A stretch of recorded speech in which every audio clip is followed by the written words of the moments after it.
Hoy vamos a mirar la primera charla que envía Liberty, que se llama Inducción.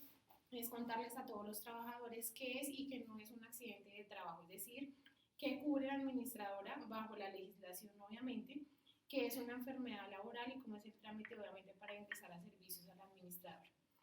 Dentro de los servicios que ustedes conocen de ARL, ¿qué les han contado hasta ahora? ¿O qué han visto en la anterior que tenían o en otras empresas? Algo sí, como tal, nosotros con ninguna ARL, ni con Positiva ni con Sura, hemos tenido algún tipo de capacitación de inducción. Únicamente los cursos a los cuales he asistido como, digamos, como una parte de normativa, cumplir una normativa por el desarrollo de las actividades de salud ocupacional. Correcto. Pero no porque directamente hubiéramos necesitado o que las empresas de aseguradoras nos hubieran hecho una inducción o capacitación al respecto. Ok, correcto. Listo. El conocimiento que tienen ellos también, porque pues, obviamente que sí se ha hecho, Sí.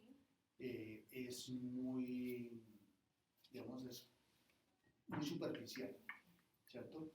Que es un accidente, política de cuidado, autocuidado y algunas otras cosas que hemos tratado de socializar en charlas con diferentes personas, diferentes empleados en los diferentes sitios. Ok, perfecto. Listo. Entonces, ¿qué conocen ustedes como un accidente de trabajo? De acuerdo a lo que les han dicho o a lo que se acuerdan. ¿Qué es para ustedes un accidente laboral? Un evento que se desarrolla dentro de su actividad laboral, ¿no? Por ejemplo, si estoy aquí en mi oficina y me caigo en la silla, puede ser un accidente de trabajo. Correcto, exactamente.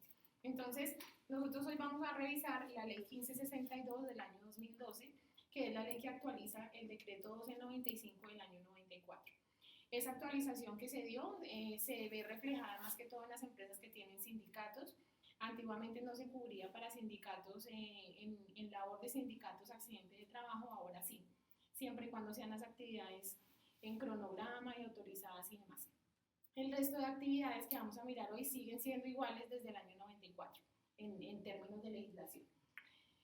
Cuando nosotros hablamos entonces inicialmente de las administradoras, hablamos entonces que las empresas deben cumplir o deben tener unos deberes inicialmente como empleadores. Entonces, para los trabajadores que son de carácter laboral, su afiliación a EPS, ARL y Fondo de Pensiones. ¿Sí? Ahora se llama el pago único pues, para la mayoría de las entidades. Hablamos entonces de las actividades que se empiezan a realizar ya en seguridad y salud en el trabajo. Antiguamente se conocía el término como salud ocupacional, cambió en el decreto en el año 2014, ya con el término de seguridad y salud, pero obviamente viene realizando obviamente las mismas actividades. Cambió solamente un documento que se llamaba programa y ahora se llama sistema de gestión, con el fin, obviamente, que este tenga mejora continua. Es decir, que se tenga establecido como un programa como tal, con una revisión por lo menos una vez al año por la gerencia y una mejora, obviamente, continuamente. Hablamos de, obviamente, las actividades que se realizan dentro de la empresa como actividades de bienestar y actividades, obviamente, en pro de mitigar los riesgos. No sé si de esas hacemos algunas acá, de pronto en el año. ¿O tenemos planeadas algunas? Por ahora no. Ok. La notificación de accidentes de trabajo, esa es obviamente de carácter obligatorio, que se realizará obviamente a la administradora, ya vamos a indicarles obviamente el número de teléfono donde se notificará. ¿Quién es la persona que notifica dentro de la compañía la accidentalidad? Pues el encargado en esta parte de toda la parte de salud laboral soy yo, Okay. ¿cierto? Entonces solamente sería don Álvaro el que notifica. Sí. Si don Álvaro no estuviera, ¿lo podría hacer otra persona? En este momento no tenemos definido. No tenemos un protocolo. Tenemos definido es únicamente dentro del COPAS, entonces por qué acciones puede hacer la persona, qué puede hacer directamente el representante por los trabajadores. Ah, ok, perfecto. Listo. Entonces ya revisamos entonces esa parte. Cuando hablamos entonces del 50% que se cumple, hablamos entonces nosotros como trabajadores, qué papel obviamente tenemos, qué deberes obviamente tenemos como tal, y hablamos obviamente del procurar tener autocuidado en nuestro sitio de trabajo. Nosotros podemos tener una matriz de riesgos acá donde decimos hay que cambiar sillas, podemos comprar unas sillas de 700.000 pesos, pero si nos acostamos en la tarde en la silla igual se nos daña la columna. Entonces, Partimos obviamente del autocuidado, obviamente en el sitio de trabajo y en cada una de las actividades que tengan ustedes. Cumplimos obviamente con las normas y parámetros que tenemos en ese sistema de gestión que ustedes van a elaborar, actualizar o que hasta ahora este año les vayan a socializar. Vamos a tener una política. Esa política de seguridad y salud en el trabajo, dice la normatividad, debe llevar obligatoriamente la protección al medio ambiente, debe llevar obligatoriamente el no permitir que el trabajador esté con consumo de ningún tipo de droga, alcohol o cigarrillo dentro de las instalaciones, y debe contener la mitigación de riesgos, es decir, la prevención que se maneja obviamente para evitar accidentalidad y enfermedad. Entonces son 3 pasos básicos que van ustedes a encontrar en la política de seguridad y salud en el trabajo. ¿Algún cargo de ustedes necesita elementos de protección personal?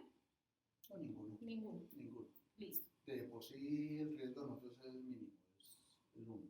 Ok, entonces en este caso sería solamente servicios generales. Sí. Participación activa en las actividades que nosotros realicemos. Hablamos entonces de, en ese sistema de gestión se elaborarán unas actividades en pro de mitigación, adicional obviamente a los exámenes ocupacionales y a todos los parámetros que se manejan y demás, en donde se establecerá cómo vamos a mitigar obviamente cada uno de los riesgos o cuál es obviamente el que está más delicado dentro de la compañía. En esas actividades es de carácter obligatorio participar. En la mayoría de los casos se manejan en horarios laborales, que son actividades en pro de mitigación de riesgos, que son obviamente dentro de la jornada laboral, pero en estas es obligatorio participar, es decir, que si hacemos pausas activas, ¿sí? Si hacemos obviamente una actividad para manejo de estrés, son actividades que la compañía realiza en mitigación de ese riesgo. Miremos entonces la ley 1562, ya que nos dice como tal de un accidente de trabajo. Entonces, la legislación nos dice que es un suceso repentino el que nosotros llegamos a presentar mientras estamos en el desarrollo de nuestras labores o en actividades diferentes, siempre y cuando en cualquiera se cumpla una característica, y es que estemos bajo órdenes de la compañía. Ese bajo órdenes, si ustedes son administrativos, es más fácil entenderlo. Les voy a poner un caso operativo para que lo entiendan cómo es. Una empresa que tiene Jumbo Metro, que tiene en su bodega manejo de montacarga. El manejo de montacarga tiene unas personas que pueden realizarlo porque están certificadas para realizarlo, o sea, tienen el curso para esa manipulación. Y tenemos un trabajador que lo manipuló sin tener ese conocimiento y sin que nadie lo haya enviado. Entonces, puede ser una actividad de la empresa, pero si el trabajador no está avalado para realizarla, estamos hablando que en ese momento no tenía orden de la empresa. Si la persona se llegara a accidentar y hasta llegar a quedar cuadraplégico, la legislación le dice a usted nadie lo envió. Este no es un accidente de trabajo, debe asumirlo usted dentro de su EPS bajo su bolsillo, asumiendo la consecuencia que le haya sucedido. Entonces, por eso aclaro que dentro del área administrativa no se ve, ¿sí?, como la diferencia que se nota dentro de un área operativa como tal. Entonces, en estas órdenes del trabajador hablamos entonces de todo tipo de actividades que a nosotros no nos hayan enviado a hacer o que previamente en el reglamento interno de trabajo estén prohibidas. Entonces, para eso, las sugerencias que ustedes soliciten a través de una llamada, la autorización para realizarlas, preferiblemente. Si se presenta el evento y no tenemos una persona que nos pueda empalmar con primeros auxilios, la idea es que las personas que están cerca, que no se van a desesperar, no empecemos a prestar un primer auxilio si no tenemos el conocimiento adecuado, ¿sí? ¿Por qué? Porque hemos visto que nos desesperamos y no, necesitamos es sacarlo, pero no sabemos si tiene una lesión en columna y entonces acarreamos otra vez. Y es como la situación y el afán. Entonces, en este momento, ¿qué hacemos? Llamamos obviamente a la administradora, ellos nos darán obviamente la notificación para la clínica donde nos dirigimos. Recuerden que en el caso de la prestación del servicio, si nosotros requerimos una ambulancia, se debe solicitar en la llamada. En esa llamada también nos van a indicar la disponibilidad, obviamente, que tienen en cuánto tiempo va a llegar la persona, ¿sí? Si nosotros vemos que la persona está con vida comprometida, no podríamos esperar la ambulancia, debemos salir de inmediato a la clínica más cercana, ¿sí? Si la persona no está con vida comprometida, pero sí está grave, no podemos esperar, si nos dijeron media hora, un ejemplo, entonces es responsabilidad de la empresa desplazar a su trabajador lo más pronto posible, preferiblemente acompañado no solo, al lugar obviamente que ya por línea de teléfono nos hayan indicado. Estos se dan siempre por SOAT, ¿sí? Esa es la obligatoriedad en Colombia. ¿Qué pasa entonces con el SOAT? Tienen un cubrimiento de acuerdo a los salarios mínimos legales vigentes, de acuerdo a ese evento se va obviamente la prestación del servicio. ¿Qué se debe realizar entonces? Yo debo notificar al administrador del accidente laboral e informarle que ya obviamente hay una póliza de SOAT que ya lo tomó, entonces les digo qué póliza es, les radico el croquis, les radico el resumen de historia clínica y queda guardado, por decirlo así, en la administradora pendiente en el momento en que SOAT suelte ese caso, por decirlo así. Si la persona sigue hospitalizada o sigue requiriendo prestación de servicio, quien va a empalmar es la administradora, ¿sí? Si no le hemos notificado, es decir, un mes después le notificamos, ya la administradora no lo va a tomar, tenemos 48 horas para notificar el accidente. A excepción que el trabajador se pierda, es decir, en algunas situaciones donde llevamos 8 días buscándolo y no conocemos en qué estado se encuentra, lo encontramos de pronto en coma, esas son excepciones para las 48. Es un accidente de trabajo considerado como tal, se debe informar igual al numeral 224 y obviamente se va a manejar de manera confidencial con la persona encargada en la empresa. La idea es que no es abierto precisamente por la complejidad del caso, no sabemos si hay una persona internamente implicada, por eso ese es uno de las actividades que no es obviamente válido para todos los trabajadores. Los medicamentos y las incapacidades que ustedes tengan en la administradora van a tener la papelería igual a la EPS, es decir, papelería en original, firmada con firma en sello original del médico, con una licencia médica que nosotros encontramos allí, exactamente igual que lo que conocemos obviamente en la EPS. En el caso de la erradicación de las incapacidades, pues obviamente el certificado debe tener siempre el diagnóstico, obviamente por el cual estoy siendo incapacitado, y siempre debe tener una fecha de inicio y una fecha de final de esa incapacidad.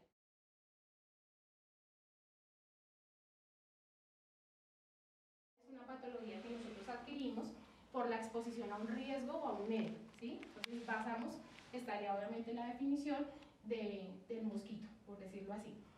En este tipo de enfermedades hay una legislación también en donde aplica todas las enfermedades que actualmente están aprobadas y todas las que van ingresando nuevas o se hacen actualizaciones o se sacan decretos solamente con las nuevas enfermedades aprobadas. Este es uno de los que va cambiando constantemente porque obviamente se encuentran cosas muy diferentes que se identifican que son por la labor e ingresan obviamente al decreto.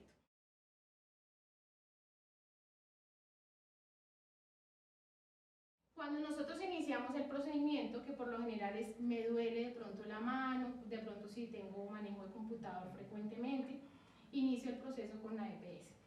La persona que tarda menos en ese proceso dura 6 meses, ¿sí?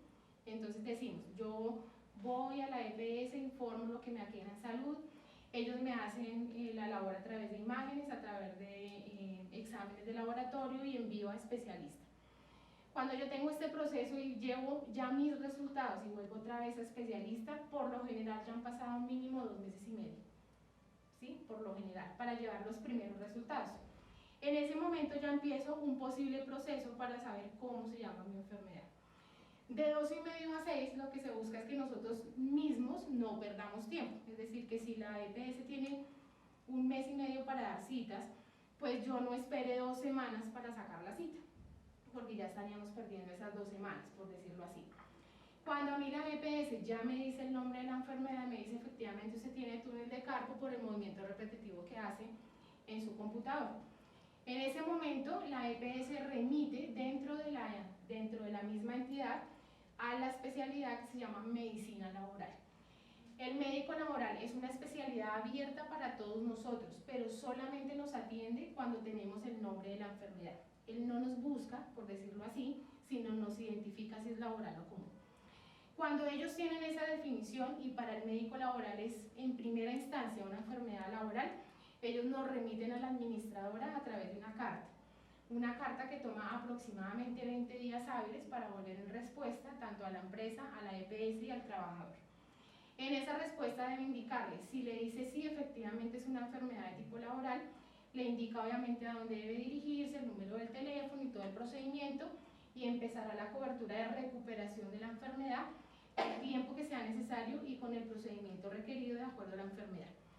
Si por consiguiente no es laboral, le indicarán allí que es una enfermedad de tipo común, es decir, la devuelven a la EPS y es la enfermedad quien debe recuperarla, será la EPS. En el caso de la administradora, cuando recupera la enfermedad, lo hará de acuerdo al procedimiento, al igual que el accidente, hasta obviamente dejar a la persona en el estado en que la enfermedad o el accidente amerite obviamente lo mejor que pueda dejarlo después de haber pasado. Nosotros acá tenemos inicialmente unas calificaciones de esas lesiones o de esos accidentes en donde menos del 50% no me da posibilidad de pasar a pensión. De acuerdo a la ley 100 será por encima del 50%. Entonces antes tendremos unas que van para indemnizaciones. Esas indemnizaciones obviamente son canceladas. Hay una tabla para, digamos, las empresas de seguros en donde nos dicen cuánto vale la mano derecha, cuánto vale la mano izquierda, cuánto vale si es el dedito de la mano derecha, si es diestro, si es zurdo, ¿sí? Tienen una calificación diferente. Cuando nos dan esa calificación, nos dicen efectivamente el valor de esas indemnizaciones X económico. Cuando nosotros nos dan ese valor, lo harán obviamente los médicos laborales a través de sus tablas, por decirlo así, y en ese momento es necesario que nosotros tengamos en cuenta antes de recibir el dinero cómo vamos a seguir en la administradora, es decir, yo tengo algún tipo de recuperación diferente, si yo recibo el dinero sigo o no sigo en atención. En algunos casos hay enfermedades o accidentes que no continúan porque no tienen recuperación, por eso indemnizan. Hay otros que sí puede la persona tener algo más de continuidad y queda un poquito mejor o puede llegar casi a ser como estaba antes. Pero en algunos casos el trabajador no pregunta, simplemente recibe y asume que siempre lo van a seguir atendiendo. Entonces sí es necesario consultar antes. Aquí obviamente la tomará, si solamente la maneja don Álvaro, la maneja otra persona, la idea es que estén las dos personas que la manejen y obviamente les darán la capacitación del manejo como tal. Ya en el caso de accidente y de enfermedad, que es la primera que se suministra hoy, esta es la capacitación como tal que se llama para ellos inducción de bienvenida para las empresas nuevas o trasladadas en el servicio.